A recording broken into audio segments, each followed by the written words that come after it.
মাস্টারি করবেন না। আপনাদেরকে আমি স্পষ্ট ভাষায় বলতে চাই, মাঠে নামেন, মাঠে মাঠে মাঠে ডাইরেক্ট দিয়ে না পুষা করিয়ে সবাই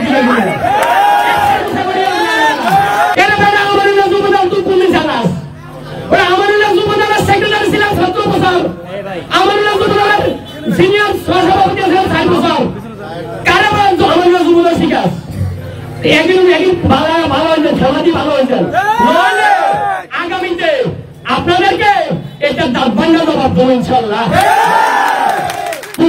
ডাইরেক্ট দিয়ে না পুষা করিয়ে সবাই